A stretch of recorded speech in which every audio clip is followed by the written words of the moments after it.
How horrible would the economy have to be to get a 6-1 in 7 months? Because you get to 6-1 one of two different ways. You either do it slowly or you do it all at once.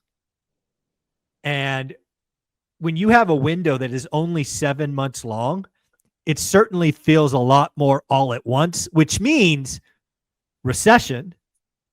It means unemployment's probably in the fives, if not the sixes. And sometimes when you're Fannie Mae and you're calling 6-1, you got to be careful what you wish for, because that could be a disaster of an economy. Fannie Mae has just released some mortgage rate forecasts for the end of 2025 and the end of 2026. We're going to go through this with Matt the Mortgage Guy and ask him what he thinks. I will just tell you right now, I think Fannie Mae is drunk or on drugs or both, but we will go through that in a minute. Also, we'll talk mortgage applications, because if you want to talk negative, you could say mortgage apps are down for the third week in a row. But if you want to look at the glass half full, you could also say that year on year, mortgage applications are actually up 18 weeks in a row. So, Matt, how you doing? You're traveling. You're out in Florida, I believe. You're speaking, going to an event. Thank you for doing this. Yeah, for sure. Coming at you from Atlanta, Georgia, actually. EPM. Yeah, great event. I like that they title this event The American Gift, because Eddie Perez, who runs EPM, doesn't like to call it a dream. It's a gift that you have as an American citizen to own a home. And so cool way to put it. So I'm excited too, like me and you talked about offline. I have not seen Fannie Mae numbers, but I know from the past that Fannie Mae is to mortgage estimates what Zillow's estimates are to real estate. Not always completely accurate. So it'll be interesting to see what they have to say or what their predictions are versus maybe what me and you think. Yeah, so we'll go with 2025 first. And again, as we're recording this, it is June 4th. I think it's fair to say that mortgage rates rough and tough are 7%. We'll just call them 7. So at the end of 2025, which is 7 months away, they think that the 30-year mortgage rate will end the year at 6.1%. It's optimistic. You think? Yeah. We've got proof now on how slow moving and sticky mortgage rates can be. So even the ultimate optimist, if you went back and listened to me talk, yeah. I know this, I'm always optimistic. And that is more optimistic than a super optimistic Matt the Mortgage Guy. And so, not likely. But then, honestly, Mike, you get days like today where, there's a miss with jobs numbers, and rates are down 35, 40 basis points. And you're like, it wouldn't take, a world event. It could take some economic data and a few of these things compounded on each other over the course of a few months. It's possible. That's what I'll give Fannie Mae. It's possible. Yeah, it's funny. When I first saw that, I actually had to go check the numbers to make sure I wasn't off a year, like, what is going on. And then the second thing, it's funny you brought that up. The second thing I thought was, oh my God, how horrible would the economy have to be to get a 6-1 in 7 months? Because you get to 6-1 one of two different ways. You either do it slowly or you do it all at once. And when you have a window that is only 7 months long, it certainly feels a lot more all at once, which means recession. It means unemployment's probably in the fives, if not the sixes. And sometimes when you're Fannie Mae and you're calling 6-1, you got to be careful what you wish for, because that could be a disaster of an economy. Yeah, and you know what I always think about when you see numbers like we saw today, 35 or 37,000 job creations, is that it's wild how they've been tracking this stuff for decades, and it still seems to lag so much.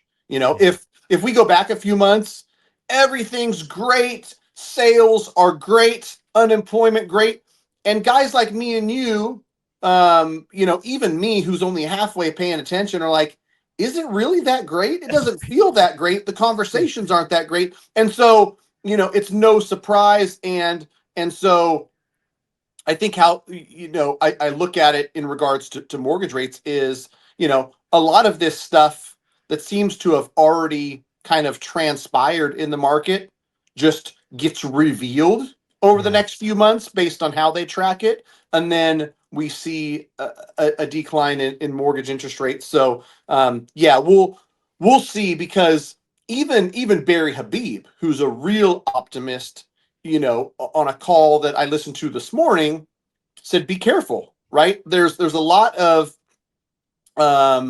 room to if you look at the 10-year treasury between where we're currently at and call it 4.6 Yep. for the 10-year. And so let's not get too excited, and let's not get too willy-nilly about just expecting mortgage rates to continue to drop over the coming weeks and months. And so when he's saying that, and when you've got Mr. Optimistic Matt, the mortgage guy, a little bit cautious, you know that it's sticky and higher for longer, for Yeah. sure.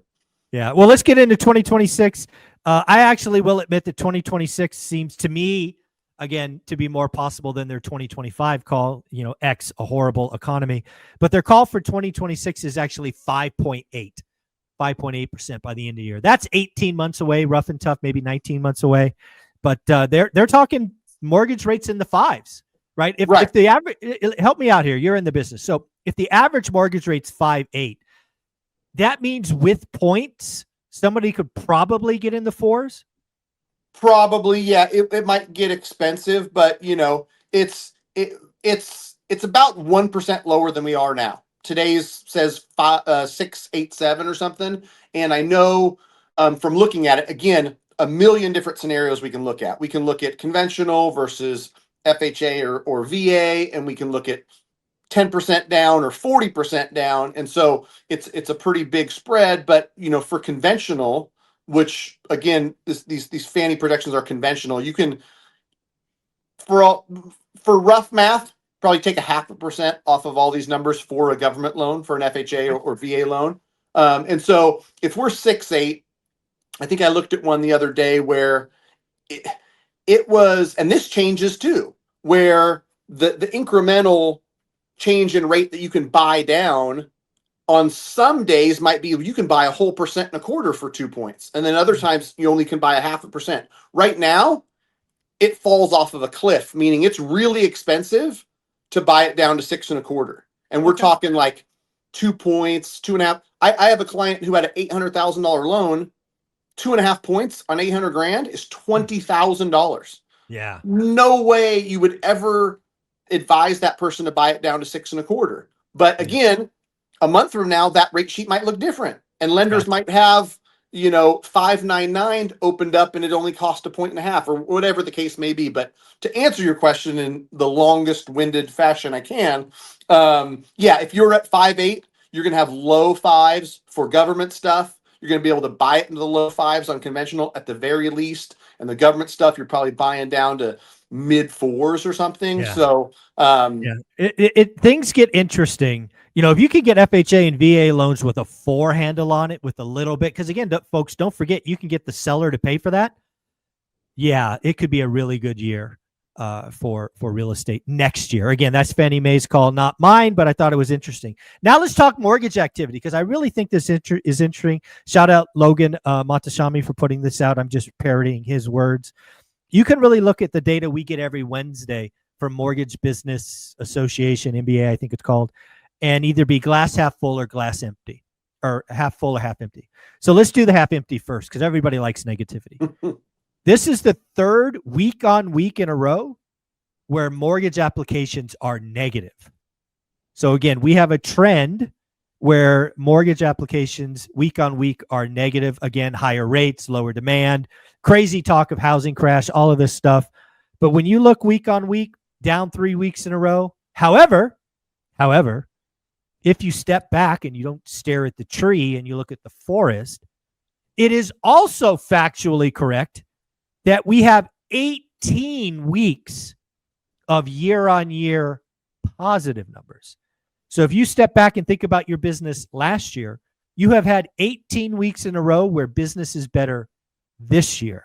So I'm curious, as a professional, somebody who runs a business, somebody who's part of a big organization, what do you feel more? Do you feel like business is better than last year, or are you feeling, wow, things have gotten really slow and soft the last 3 weeks? You know what? The honest truth is that I feel like things felt slower this year than last year Oh, for whatever reason. But another thing to think about is people forget real quick about seasonality and stuff like that, and they think that the summer buying market, some people might view summer as June, July, and August, but really the busiest times in real estate is April, May. And then right. historically, I think it peaks in May and it starts to come down. So if you think about being a week into June, it probably makes sense that like we've already reached the peak and we're headed down in Yep. terms and that's a kind of trailing indicator, the applications, because Correct. people who are going to close on real estate in April, May, and June, they took applications February, March, and April. Right. And so, that trending down doesn't surprise me. I think that, we're in an environment where year on year, week on week, I don't know. I'm not looking at it. I know that there's less action and less demand, but I'm also seeing so much opportunity and people that are looking to buy right now. I think most of them are really intentional about it, and they're getting great deals Yeah. every single day, which is fun. It's fun to be a buyer right now, Yep. and yeah, the one thing I want to mention, just because I heard it yesterday and I think it's brilliant. Not all places are the same, right? You might be in Texas or Florida and you might be a seller that's like, man, my home's been on the market for 80 days. It's $50,000 less than my neighbor sold for. What is going on? The sky is falling. One thing that I think we're going to see more of, and I hope we do because it's smart, is sell it like the builder. If Mm, if if home sellers across any market are having trouble selling at all, they don't have to look any farther than the biggest, smartest builders in the country. They won't sit on inventory. They won't just have 60 houses unsold. They'll figure out a way to sell that gosh darn thing. And exactly. and so, there's a positive for both sides, honestly. If you're a seller who can't sell, take a lesson from the builder.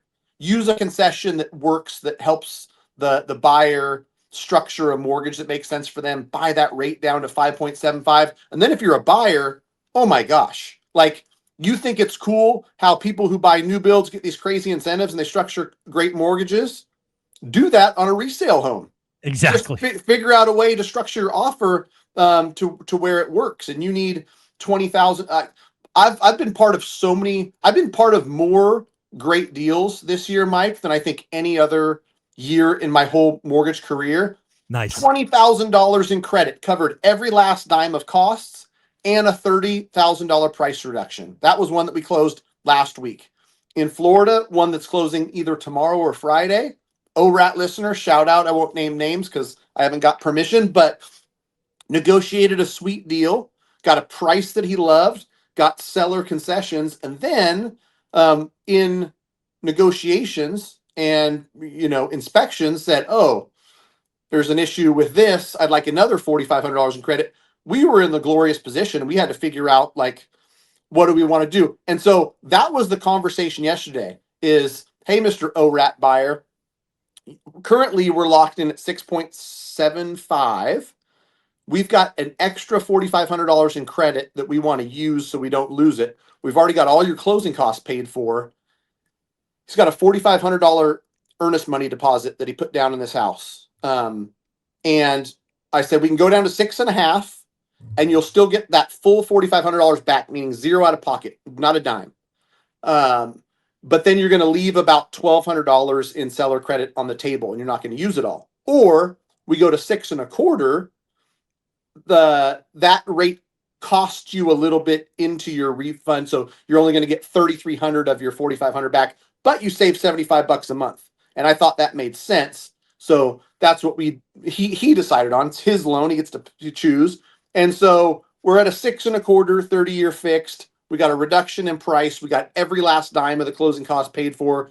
$4,500 earnest money deposit went in, getting 3,300 of that back. And again, it's a VA loan, so it's a earned entitlement for the best loan product out there. But in this thing for $1,200, what a sweet deal! There you go. Well, Matt, if somebody wanted to work with you, get a file started to have a conversation, what are they doing? Go to greatmortgagebroker.com. If you fill out that form, it really helps us figure out where you're at, how we can help get you connected with the right people. If you don't hear from me personally, you're going to hear from Michelle, who's my right hand woe man, or somebody else on the team, or I might send a group text saying, you're in Chicago, let me connect you with David Cook. He's great. But the best place to start, greatmortgagebroker.com. We love to help buyers and consumers, empower you through education. We especially love the ORaaT community. And so if we can help you in any way, we can, even if it's just advice. And people know that from me. If I can give you great advice and point you in the right direction on, where to get a land loan or something, I'm happy to. So greatmortgagebroker.com. Thank you, buddy. Appreciate you. Safe travels. Thanks, Mike.